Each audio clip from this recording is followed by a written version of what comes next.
ছাত্ৰ-ছাত্ৰীসকল পোনপ্ৰথমে মোৰ ইউটিউব চেনেলটোলৈ তোমালোকক স্বাগতম জনাইছোঁ। আজি আমি চাম অষ্টম শ্ৰেণী গণিত পাঠ্যপুথিৰ অধ্যায় 7 তাৰে অনুশীলনী 7.1। 7.1ৰ 1 নম্বৰত আছে তলৰ কোনকেইটা সংখ্যা পূৰ্ণগণ সংখ্যা নিৰ্ণয় কৰা। এই 1 নম্বৰ এনসাৰ কেইটা কৰাৰ আগত পূৰ্ণগণ সংখ্যাৰ বিষয়ে আমি অকমান জানি লওঁ। আমি এবাৰ চাম এই ঘন সংখ্যা মানে যিকোনো এটা সংখ্যা তিনিবাৰ পূৰণ কৰাটো হৈছে ঘন সংখ্যা। আমি ইয়াত কি লিখিলোঁ 1 লিখিলোঁ, 1ৰ ওপৰত এটা 3 লিখিলোঁ, তাৰমানে এইটো 1 কিউব বুলি ক'ব। 1 কিউব মানে 1 কেইবাৰ পূৰণ হৈ আছে তিনিবাৰ। 1 ইনটু 1 কৰিলে কিমান পাম আমি 1 পাম। এতিয়া যদি 2 ঘন কৰোঁ 2 কিউব হ'ব, 2 কেইবাৰ পূৰণ হ'ব 2 ইনটু 2 কিমান হ'ব 2 ইনটু 2 কৰিলে কিমান হ'ব 4 ইনটু 2 কৰিলে কিমান হ'ব 8। তাৰমানে 2 ঘন কৰিলে ঘন সংখ্যা কিমান পাম আমি 8 পাম। যদি 3 ঘন কৰোঁ 3 ঘন কৰিলে 3 কেইবাৰ পূৰণ হ'ব তিনিবাৰ। 3 ইনটু 3 কিমান হ'ব 3 ইনটু 3 9 ইনটু 3 কিমান হ'ব 27। তাৰপিছত যদি আমি 4ৰ ঘন কৰোঁ ঘন সংখ্যা কিমান হ'ব, তাৰমানে 4 তিনিবাৰ পূৰণ হৈ আছে 4 ইনটু 4 কৰিলে কিমান হ'ব 16 ইনটু 4 কৰিলে কিমান পাম আমি 64। তেনেকুৱা যদি আমি 5ৰ ঘন কৰোঁ 5ৰ ঘন কৰিলে কিমান পাম আমি, তাৰমানে 5 তিনিবাৰ পূৰণ কৰিব লাগিব 5 ইনটু 5 কিমান হ'ব 5 ইনটু 5 কৰিলে হ'ব 25 ইনটু 5 কৰিলে কিমান হ'ব 125। তো আমি এইটো বস্তু মনত ৰাখিব লাগিব যে ঘন সংখ্যা মানে যিকোনো এটা সংখ্যা তিনিবাৰ পূৰণ কৰিব লাগিব। যিকোনো এটা সংখ্যা তিনিবাৰ পূৰণ হ'লে সেইটো কি হ'ব ঘন সংখ্যা হ'ব। এতিয়া ঘন আৰু ঘন সংখ্যা কেনেকৈ আমি উলিয়াব পাৰিম তাৰ বিষয়ে অকণমান চাই লওঁ। এতিয়া আমি চাওঁ ঘন আৰু ঘন সংখ্যা। এতিয়া 1ৰ ঘন কৰিলে তাৰমানে কিউব 1টো কি হ'ব তিনিবাৰ পূৰণ হ'ব। এতিয়া 1ৰ ঘন কৰিলে আমি কিমান পাম 1 পাম। এতিয়া 2 ঘন কৰিলে কিমান পাম 8 পাম। তাৰপিছত 3 ঘন কৰিলে কিমান পাম 27 পাম। তাৰমানে 3 ঘন কৰিলে ঘন সংখ্যা কিমান হ'ব 27। 4ৰ কিমান হ'ব একেদৰে 4ৰ হ'ব 64। 5ৰ কি হ'ব 5ৰ হ'ব আমাৰ 125। 6ৰ কি হ'ব 6ৰ ঘন কৰিলে কিমান পাম আমি 6ৰ ঘন কৰিলে পাম 216। 7ৰ ঘন কৰিলে কিমান পাম 7ৰ ঘন কৰিলে পাম আমি 343। 8ৰ ঘন কৰিলে কিমান পাম 8ৰ ঘন কৰিলে পাম 512। আৰু 9ৰ ঘন কৰিলে কিমান পাম 9ৰ ঘন কৰিলে পাম আমি 729। আৰু 10ৰ ঘন কৰিলে কিমান পাম আমি 10ৰ ঘন কৰিলে কিমান পাম 10ৰ ঘন কৰিলে পাম আমি 1000। 10ৰ ঘন কৰিলে আমি 1000 পাম। ইয়াৰ পৰা তোমালোকৰ এটা প্ৰশ্ন আহে যে 1ৰ পৰা আৰম্ভ কৰি 1000ৰ ভিতৰত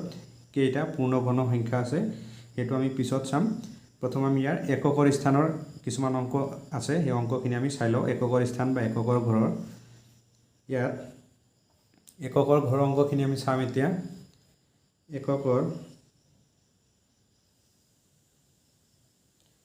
ঘৰৰ অংক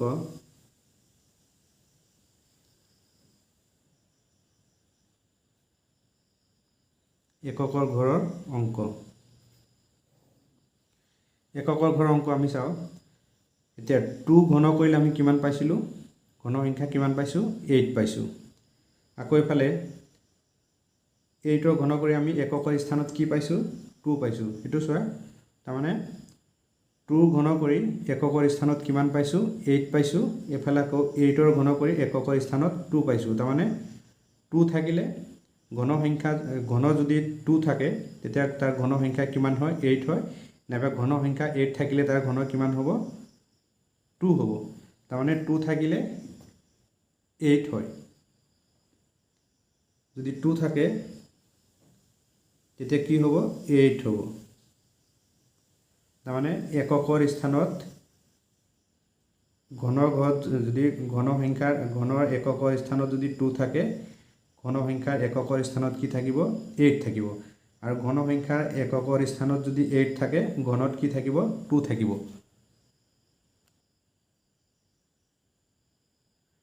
আৰু চাও 3 ঘন কৈছো আমি ইয়াৰ 3 ঘন কৰাৰ পিছত কি পাইছো এককৰ স্থানত কি পাইছো 7 পাইছো আকৌ 7 ৰ ঘন কৰাৰ পিছত এককৰ স্থানত কি পাইছো আমি 3 পাইছো তাৰ মানে 3 থাকিলে কি থাকে 3 থাকিলে কি থাকিব 7 থাকিব তাৰ মানে এটো আমি এনেকৈ মনত ৰাখিব লাগিব যে যিকোনো সংখ্যাৰ এককৰ ঘৰত 2 থাকিলে ঘনফলৰ এককৰ ঘৰত কি থাকিব 8 থাকিব আৰু যিকোনো সংখ্যাৰ এককৰ ঘৰত 3 থাকিলে এককৰ ঘৰত 3 থাকিলে ঘনফলৰ এককৰ ঘৰত কি থাকিব 7 থাকিব তাৰ মানে এটো আমাৰ মনত ৰাখিব লাগিব যে 2 থাকিলে 8 থাকে বা 8 থাকিলে 2 থাকিব এককৰ ঘৰত আৰু এককৰ ঘৰত যদি এফালে 7 থাকে এফালে কি থাকিব 3 থাকিব এফালে 3 থাকিলে এফালে কি থাকিব 7 থাকিব খালি আমাৰ এই দুটা মনত ৰাখিলে হ'ল আৰু বাকিখিনি চোৱা একে আছে এটা ইয়াৰ এককৰ স্থানত 1 আছে ইয়াৰ এককৰ স্থানত কি আছে 1 আছে আৰু এই 4 ৰ এককৰ স্থানত কি আছে 4 আছে ইয়াৰ এককৰ স্থানত 4 আছে 5 ইয়াৰ এককৰ স্থানত 5 আছে ইয়াৰ এককৰ স্থানত 5 আছে এটা মানে এই দুটা মনত ৰাখিলে হ'ল আৰু বাকিবোৰ আমাৰ একে থাকে তাৰমানে 4 ৰ এককৰ স্থানত কি আছে 4 আছে ইয়াৰ ঘন সংখ্যাৰ এককৰ স্থানত কি আছে 4 আছে এফালে ঘনৰ এককৰ ঘৰত কি আছে 5 আছে ঘন সংখ্যাৰ এককৰ ঘৰত কি আছে 5 আছে এফালে এককৰ ঘৰত কি আছে 6 আছে এফালে এককৰ ঘৰত কি আছে 6 আছে তাৰমানে এফালে 5 থাকিলে এফালেও 5 থাকিব এককৰ ঘৰত 6 আছে ইয়াতো এককৰ ঘৰত কি আছে 6 আছে এফালে 7 টো আমি লিখিলো যে 3 থাকিলে 7 থাকে বা 7 থাকিলে 3 থাকে আৰু 8 টো লিখিলো এটা ইয়াৰ এককৰ ঘৰত কি আছে 9 আছে ইয়াৰ এককৰ ঘৰত কি আছে 9 আছে ইয়াৰ এককৰ ঘৰত কি আছে 0 আছে ইয়াৰ এককৰ ঘৰত কি আছে 0 আছে তাৰ মানে আমাৰ খালি এই দুটা বস্তু ভালকে মনত ৰাখিলে হ'ল যে যিকোনো সংখ্যাৰ এককৰ ঘৰত 2 থাকিলে ঘনফলৰ এককৰ ঘৰত 8 থাকিব নাইবা ঘনফলৰ এককৰ ঘৰত 8 থাকিলে ঘন সংখ্যা কি থাকিব 2 থাকিব আৰু ঘন এককৰ ঘৰত যদি 3 থাকে ঘন সংখ্যাৰ এককৰ ঘৰত কি থাকিব 7 থাকিব আৰু বাকিখিনি সব একে যে ঘনত যদি 4 হয় ঘনফলত কিমান হ'ব 4 হ'ব এফালে ঘনত যদি 5 হয় এককৰ স্থানত যদি 5 হয় ঘনফলত এককৰ স্থানত কি হ'ব 5 হ'ব ঘনত যদি এককৰ স্থানত 6 হয় ঘনফলত এককৰ স্থানত 6 হ'ব আৰু 9 হলে 9 0 হলে 0 জাস্ট তোমালোকে এই দুটা বস্তু মনত ৰাখিলে হ'ল এতিয়া আমি চাও তোমালোকে এনেকুৱা ধৰণৰ প্ৰশ্ন আহে যে 1 ৰ পৰা আৰম্ভ কৰি 1000 ৰ ভিতৰত কেইটা পূৰ্ণবৰ্গ সংখ্যা আছে আমি চাই লওঁ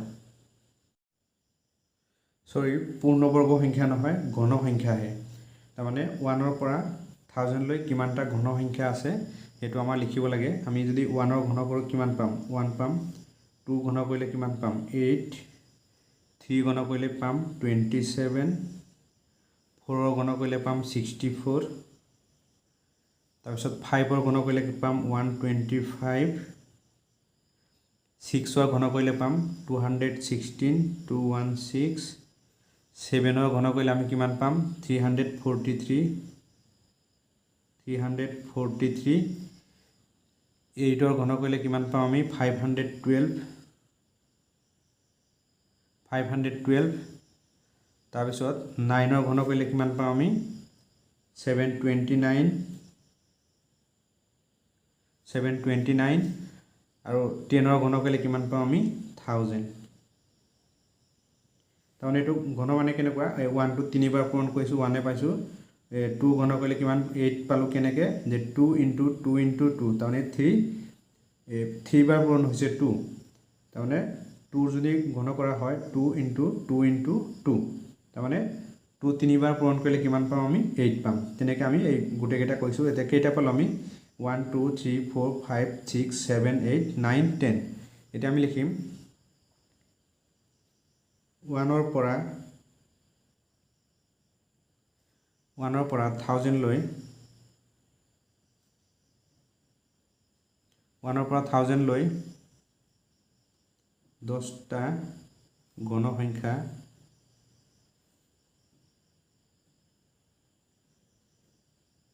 1 পৰা 1000 লৈ 10টা গণ সংখ্যা আছে এটো হল এনসাৰ আৰু এইখিনিতে তোমালোকে আৰু এটা বস্তু মনত ৰাখিবা যে যুগ্ম সংখ্যাৰ ঘনফল সদায় কি হয় যুগ্ম সংখ্যা হয় আৰু অযুগ্ম সংখ্যাৰ ঘনফল সদায় অযুগ্ম সংখ্যা হয় তাৰমানে এটো এনেকুৱা টাইপৰ মনত ৰাখিবা যে যুগ্ম সংখ্যাৰ ঘনফলবোৰ যুগ্ম সংখ্যাই হ'ব আৰু অযুগ্ম সংখ্যাৰ ঘনফলবোৰ সদায় অযুগ্ম সংখ্যাই হ'ব তোমালোকে এনেকুৱা ধৰণৰ প্ৰশ্ন আহে যে যুগ্ম সংখ্যাৰ ঘনফল কি হয় তে যুগ্ম সংখ্যাৰ ঘনফল আমি কি লিখিম যুগ্ম সংখ্যাই হ'ব আৰু যদি আহে অযুগ্ম সংখ্যাৰ ঘনফল কি হয় অযুগ্ম সংখ্যাৰ ঘনফল সদায় কি হয় অযুগ্ম সংখ্যাই হয় এতিয়া আমি অনুশীলনী 7.1 ৰ অংকবোৰ আৰম্ভ কৰিম এক নম্বৰত কি আছে তলৰ কোন কেইটা সংখ্যা পূৰ্ণগণ সংখ্যা নিৰ্ণয় কৰা প্ৰথম আমি ইয়াক মৌলিক উৎপাদক পদ্ধতিত ইয়াক ঘনফল নিৰ্ণয় কৰি লম তাৰমানে কিমান আছে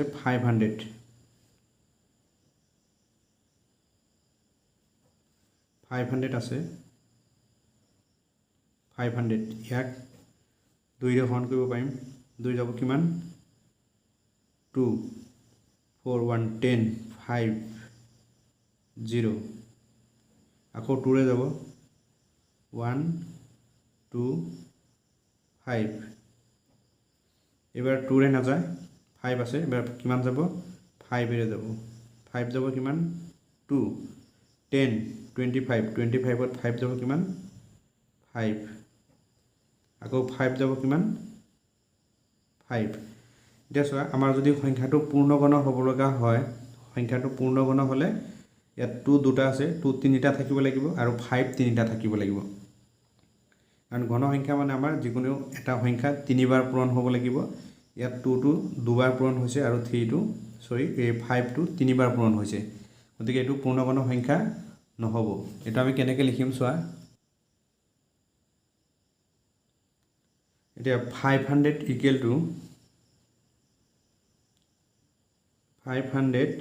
ইকুৱেল টু 2 কেইটা পাইছো আমি দুটা 2 দুটা আছে মানে কি 2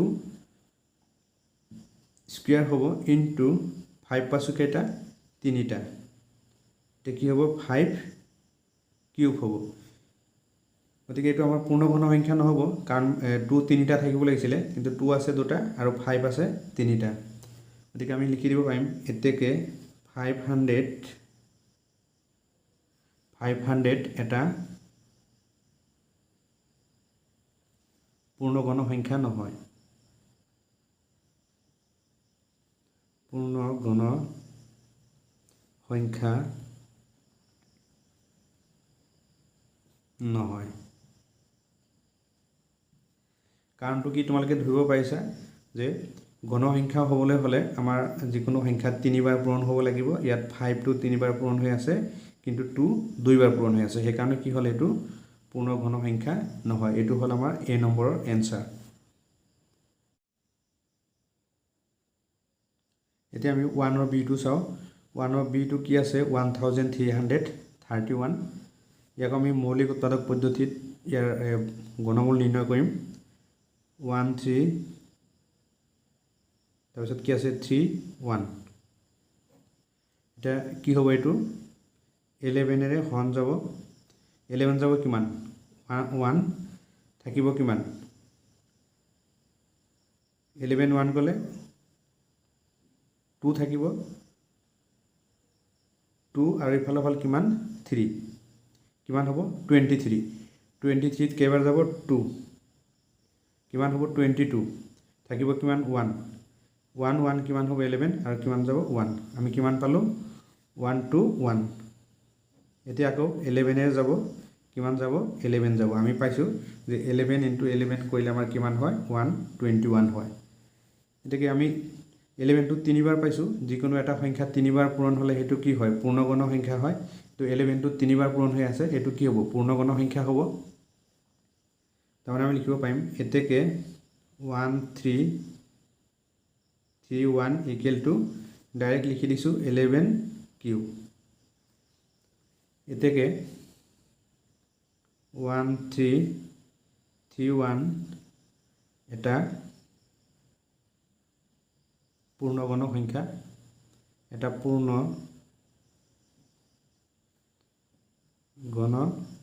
সংখ্যা এটা চাও আমি সি নম্বৰ 1 ৰ সিত কিমান আছে আমাৰ 2025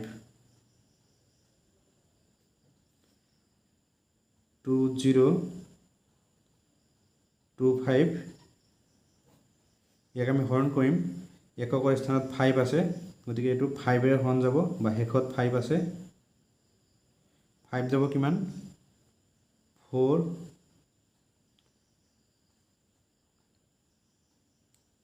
2 না যায় 0 25 ত কিমান যাব 5 আমি কিমান পালো 405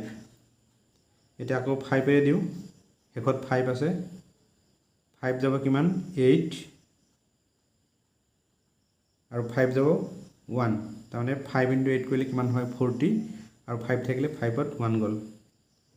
এটা হেকত কি আছে 1 আছে এবাৰ 3 ৰে যাব 3 যাব কিমান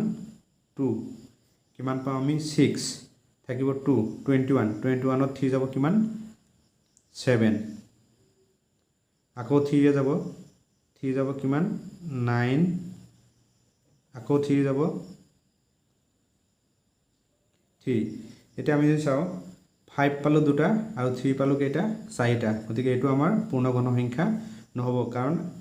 আমাৰ পূৰ্ণগণ সংখ্যা হ'বলৈ হলে যিকোনো এটা সংখ্যা মানে 3 বাৰ পূৰণ হ'ব লাগিব ইয়াত 5 দুবাৰ পূৰণ হৈ আছে তো আমি লিখিম এতেকে 2025 = কি লিখিম আমি 5 স্কয়ার যেটো 5 দুটা আছে দুটা থকাৰ কাৰণে স্কয়ার দিলো ইনটু 3 কেইটা আছে 1 2 3 এটো এনেকে একচুয়ালি লিখিব পাৰি যে 3 স্কয়াৰ ইনটু 3 নাইবা আমি এটো ডাইৰেক্ট 3 টু দি পাৱাৰ 4 বুলি লিখি দিব পাৰিম 3 টু দি পাৱাৰ 4 বুলি লিখি দিব পাৰিম কাৰণ 3 কেইটা আছে চাৰিটা 5 স্কয়াৰ লিখিলো মানে 5 কেইটা আছে দুটা এটো আমাৰ কি হয় পূৰ্ণগণ সংখ্যা নহয় এতেকে 2025 এটা পূৰ্ণগণ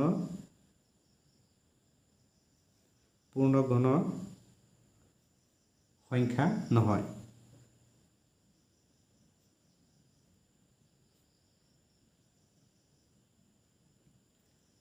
2025 টো এটা পূৰ্ণগণ সংখ্যা নহয় এতিয়া আমি ডি নম্বৰটো চাও ডি নম্বৰটো কিমান আছে 6859 এটো আমাৰ একে হ'ব 6859 ইয়াক আমি 19 এৰে হৰণ কৰিব পাৰিম 19 যাব কিমান 361 361 আকৌ 19 এৰে যাব 19 যাব কিমান 19 মানে 19 * 19 কৰিলে পাম আমি 361 এতিয়া 19 আমি তিনিটা পালো পূৰ্ণগণ হ'বলৈ হলে যিকোনো সংখ্যা 3 বাৰ পূৰণ হ'ব লাগিব এতিয়া 19 টো 3 বাৰ পূৰণ হৈ আছে তাৰমানে এটো পূৰ্ণগণ সংখ্যা হ'ব তাৰমানে এটো লিখিব পাৰিম আমি 6859 = আমি কি লিখিব পাৰিম 19 কিউব 19 কিউব তাৰমানে 19 টো কেইবাৰ পূৰণ হৈ আছে 3 বাৰ এতেকে 6859 এটা পূৰ্ণগণ গণসংখ্যা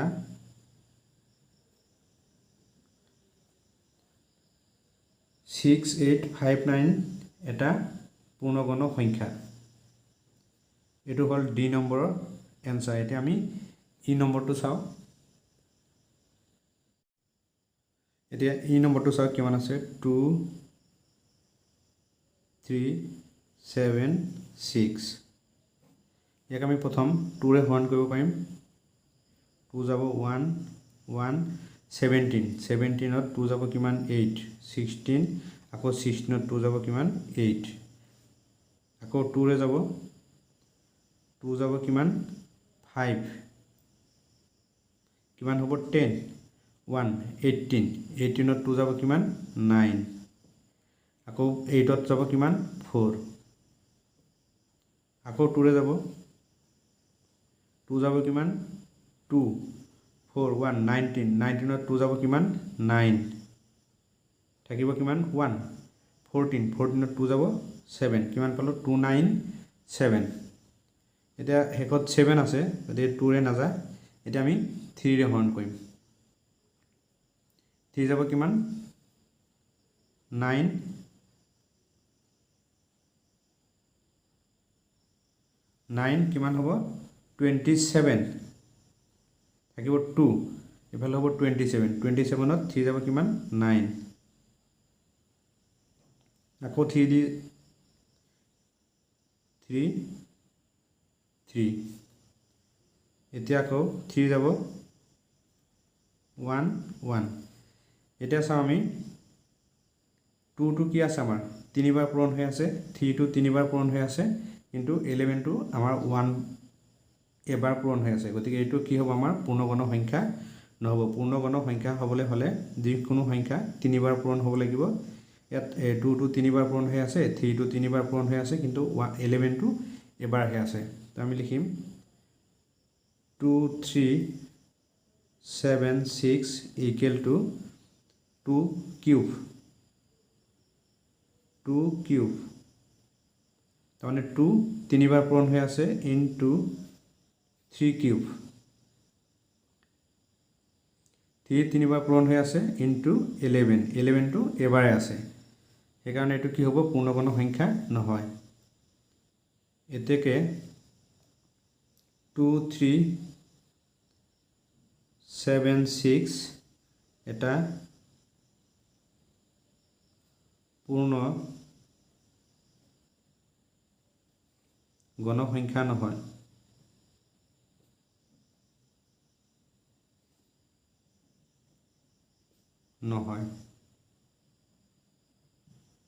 এতিয়া 1 ৰ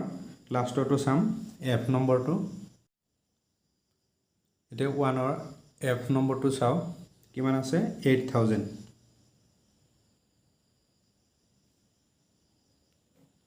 আমি 2 ৰে ডিভাইড কৰিব পাৰিম 2 যাব কিমান 4 0 0 0 আকৌ 2 দি কৰিব পাৰিম 2 যাব কিমান 2 0 0 0 2 যাব কিমান 1 0 0 0 আকৌ 2 দি কৰিব পাৰিম 2 যাব কিমান 5 0 0 আকৌ 2 দি কৰিব পাৰিম 2 4 1 10 10 ত 2 যাব কিমান 5 0 আকৌ 2 ৰে যাব এখত 0 আছে 1 2 5 এবাৰ কিন্তু 2 ৰে নাযায় এখত কি আছে 5 আছে এবাৰ আমি 5 ৰে হৰণ কৰিম 5 যাব কিমান 2 10 25 25 ত 5 যাব কিমান 5 আকৌ 5 যাব কিমান 5 এতিয়া এটো চাও আমি কি আছে 2 কেইটা আছে 1 2 3 4 5 6 2 আছে 6টা আৰু 5 আছে 3টা এটো তাৰ মানে পূৰ্ণগণ সংখ্যা হ'ব তাৰ মানে এটো কি লিখিব পাৰিম আমি 1 2 3 2 কিউব আৰু 2 কিউব তাৰ মানে 2 cube into 2 cube into 5 cube তাৰ মানে এটো পূৰ্ণগণ সংখ্যা হ'ব তাৰ মানে 8000 ইকুৱেল টু আমি কি লিখিব পাৰিম 2 কিউব ইনটু 2 কিউব ইনটু কিমান হ'ব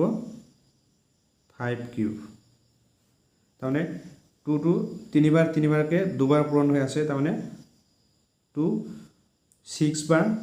পূৰণ হৈ আছে সেইকাৰণে আমি লিখিলোঁ এই তিনিটা মিলি এজোৰ বনালোঁ আকৌ এই তিনিটা মিলি জোৰ হিচাপত হৈ গ'ল আৰু এই তিনিটা মিলি জোৰ হিচাপত হৈ গ'ল কাৰণ আমি পূৰ্ণগণ সংখ্যা পাইছিলোঁ যে যিকোনো এটা সংখ্যা তিনিবাৰ পূৰণ হৈ থাকিলে এইটো কি হয় পূৰ্ণগণ সংখ্যা হয় এতিয়া ইয়াত 2 তিনিবাৰ পূৰণ হৈ আছে আকৌ 2 তিনিবাৰ পূৰণ হৈ আছে আকৌ 5 তিনিবাৰ পূৰণ হৈ আছে এতেকে 8000 এটা পূৰ্ণগণ সংখ্যা